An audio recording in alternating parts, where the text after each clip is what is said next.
चोर चोरी करने की नीयत से मस्जिद में आ गया। उसने मस्जिद की अलमारी से चंदा जमा करने वाले डब्बे को निकाला और उसमें से पैसे निकालने की कोशिश करने लगा, लेकिन उस डब्बे से पैसा निकालना काफी मुश्किल था।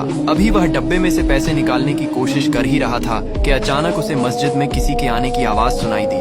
उसने फौरन डब्बे को वहीं छोड़ा और वापस जाने लगा। सामने से आते हुए शख्स को देखकर उसने सलाम किया और वहीं वुजू खाने पर बैठकर वुजू करने लगा। वुजू से फारिग होने के बाद वह वापस आया और उसी शख्स के करीब खड़े होकर नमाज पढ़ने लगा। जब वह शख्स नमाज पढ़कर चला गया तो इस चोर ने फिर से लपक कर डब्बे को उठाया और पैसे निकालने की कोशिश शुरू कर दी।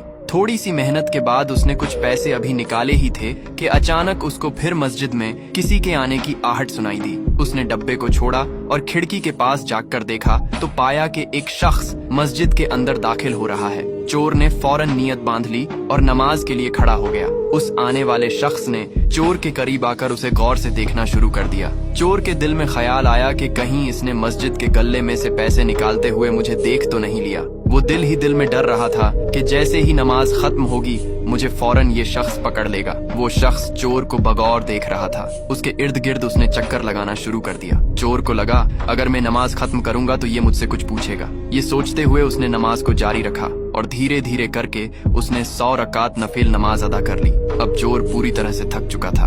उसने जैसे ही सलाम फेरा उसकी नजर पड़ी कि वो शख्स मस्जिद की दीवार को टेक लगा